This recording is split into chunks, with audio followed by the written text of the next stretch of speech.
Assalamualaikum semua. Hari ini kita akan belajar mad badal, mad wajib muttasil dan mad jaiz munfasil. Jom kita tengok. Okey, tiga-tiga mad ini dia wujud terjadinya sebab adanya huruf hamzah. Contohnya, mad badal terjadi apabila huruf hamzah bertemu dengan huruf mad sama ada alif, waw ataupun ya. Tetapi, mad muttasil dan mad munfasil terjadinya apabila huruf mad, alif, waw, ya bertemu dengan huruf hamzah. Nampak tak perbezaannya? Mad badal, hamzah bertemu dengan mad. Tetapi, mad muttasil dan mad munfasil, huruf mad bertemu dengan huruf hamzah. Tetapi, apa pula perbezaan antara mad muttasil dan mad munfasil? Okey, mad muttasil, huruf mad dan huruf hamzah berada dalam satu kalimah, satu perkataan sahaja. Tetapi, mad munfasil, huruf mad bertemu dengan huruf hamzah dalam dua kalimah yang berbeza, yang terpisah. Okey, sekarang mari kita tengok dulu apa itu mad badal. Kita akan tengok satu-satu apa itu mad dan apa itu badal. Mad ialah maksudnya tambah. Tambah apa? Tambah harakat. Maksudnya daripada satu harakat, contohnya hamzah berbaris atas, kita akan baca dengan satu harakat. Tetapi bila adanya huruf mad, kita akan baca dengan dua harakat. Jadi panjangnya adalah dua harakat. Apa pula maksud badal? Badal ialah tukar. Tukar apa? Iaitu huruf hamzah yang kedua ditukar menjadi huruf mad. Maksudnya dekat sini dia ada dua huruf hamzah, tetapi huruf hamzah yang kedua akan ditukar kepada huruf mad. Sebentar, kita akan terangkan sebentar lagi. Okey, panjangnya adalah dua harakat. Okey, macam mana dua hamzah itu? Contohnya, hamzah berbaris atas dan kedua ialah hamzah alif. Jadi, dia akan ditukarkan, huruf alif yang kedua akan ditukarkan menjadi huruf mad. Seperti ini. Huruf hamzah yang kedua kita akan tukar menjadi huruf mad ya. Dan ini yang ketiga, huruf mad waw kita akan ditukar menjadi huruf waw. Okey, bacanya macam mana? Dua harakat. Contohnya, amana, imana, utu. Okey, ini sahaja mad badal. Senang kan? Sekarang kita tengok pula apa itu mad muttasil dan mad munfasil. Okey. Pertama kita akan tengok apa maksud mad wajib muttasil. Apakah contoh mad wajib muttasil? Kita tengok pula apa itu maksud mad jaiz munfasil, contoh mad jaiz munfasil dan perbandingan antara mad wajib muttasil dan mad jaiz munfasil. Okey, kita tengok dulu apa itu mad wajib muttasil. Kita akan tengok ketiga-tiga perkataan mad, wajib dan muttasil. Mari kita fahamkan. Iaitu mad, kita dah sedia maklum bahawa mad ialah tambahan. Maksudnya kat sini, kita akan tambah harakatnya. Tetapi di mad wajib muttasil dan mad jaiz munfasil, kita akan tambah melebihi dua harakat. Wajib pula apa? Wajib ialah hukumnya. Sebab apa? Sebab ulama sepakat bahawa ia adalah mad, tetapi tidak sepakati harakatnya. Mari kita tengok secara lebih mendalam. Okey, hukum mad ada tiga, lazim, wajib dan jaiz. Okey, yang pertama ialah lazim. Hukum lazim terjadi apabila ulama tajwid bersepakat mengatakan bahawa hukumnya adalah mad dan mereka juga menyepakati harakatnya. Contohnya ialah mad lazim kalimi ataupun mad lazim harfi. Semua ulama mengatakan ia adalah mad dan mereka juga menyepakati bahawa harakatnya adalah 6. Jadi hukumnya adalah lazim.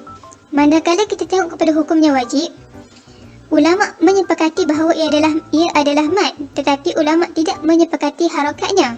Contohnya tadi, kenapa dia wajib muttasil? Kerana semua ulama mengatakan ia adalah mad, tetapi mereka tidak sepakati harakatnya. Ada yang mengatakan 5 dan ada mengatakan ia adalah 4 harakat. Jaiz pula, di mana ulama tidak menyepakati mad dan mereka juga tidak menyepakati harakat. Maksudnya, ada ulama yang mengatakan ia adalah bukan mad dan ada juga yang mengatakan ia adalah mad. Sebab itu dia jatuh kepada jaiz. Harakatnya sama. Mereka juga tidak bersepakat bahawa ada yang mengatakan 4 harakat dan ada juga yang mengatakan 5 harakat. Okey, ini adalah info tambahan sahaja. Kita masuk kepada muttasil. Apa itu muttasil? Muttasil berasal daripada perkataan ittasala ataupun wasala, iaitu bersambung. Kenapa?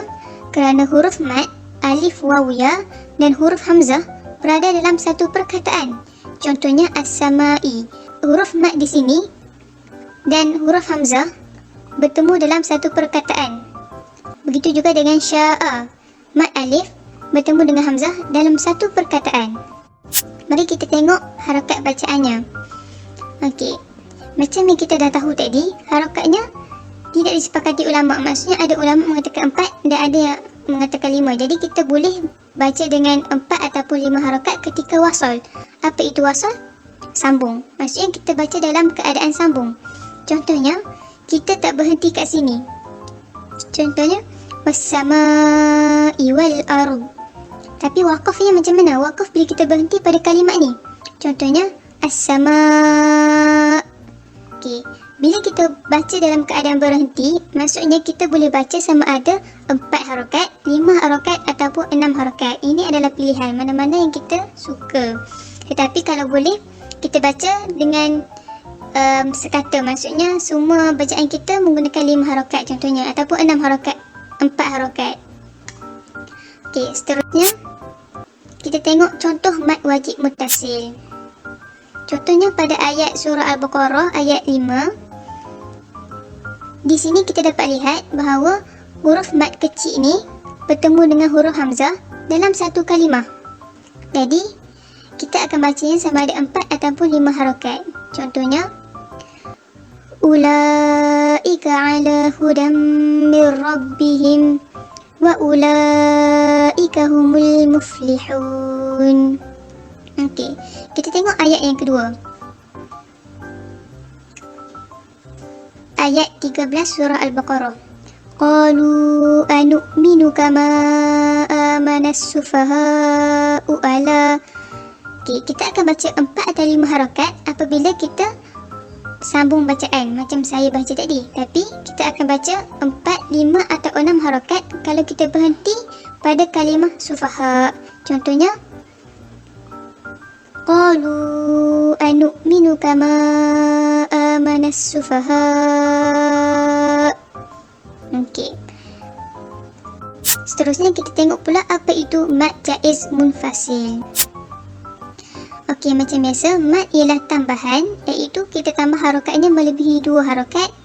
Jaiz sebab ulama tidak sepakat bahawa ia adalah mad dan tidak sepakati harakatnya. Munfasil ialah berasal daripada perkataan itfasala ataupun fasal, iaitu terpisah, di mana huruf mad, alif, waw, ya dan huruf hamzah berada dalam 2 perkataan yang berbeza. Contohnya, mad yang pada perkataan inna bertemu dengan hamzah pada perkataan anzalnahu. Jadi mereka adalah 2 perkataan yang berbeza. Kita tengok harakat bacaannya.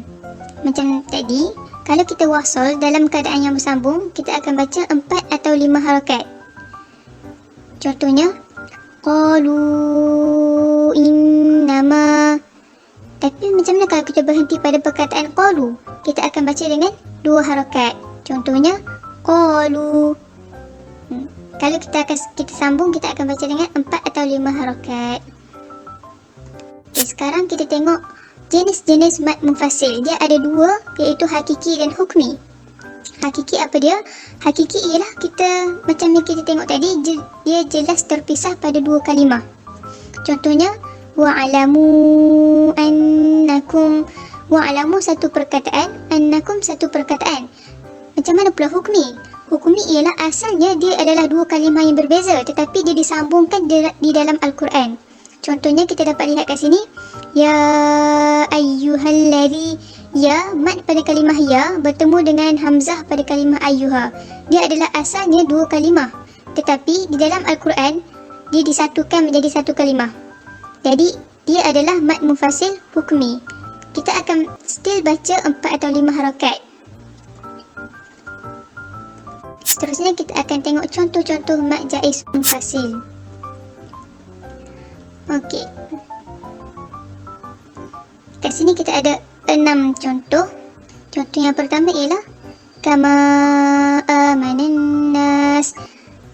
Mad pada kalimah kama dan hamzah pada kalimah kedua iaitu amana. Okey, kita teruskan. kita tengok perbandingan antara mad wajib mutasil dan mad jaiz munfasil. Okey, apakah persamaannya? Persamaannya adalah yang pertama kita tengok sebab. Sebab mutasil dan munfasil ialah di mana huruf mad alif waw ya bertemu dengan hamzah. Maksudnya alif waw ya dahulu baru datangnya hamzah. Itu persamaannya. Dan yang kedua ialah harakat wasal. Iaitu kedua-dua mad ini bila kita baca sambung, kita akan menggunakan 4 ataupun 5 harakat panjangnya. Okey, seterusnya apakah perbezaan antara dua mad ini? Yang pertama, mad mutasil berada dalam satu kalimah, manakala mad munfasil berada dalam dua kalimah. Manakala harakat waqaf yang pula, apabila kita berhenti pada kalimah tersebut, mad mutasil kita akan baca dengan 4 atau 5 atau 6 harakat. Tetapi mad munfasil kita akan baca dengan 2 harakat sahaja. Okey, itu sahaja mad badal, mad mutasil dan mad munfasil. Sekarang, mari kita ulang kaji sikit. Okey. A'udzubillahi minasyaitonirrajim. Ya ayyuhalladzina amanu. Okey.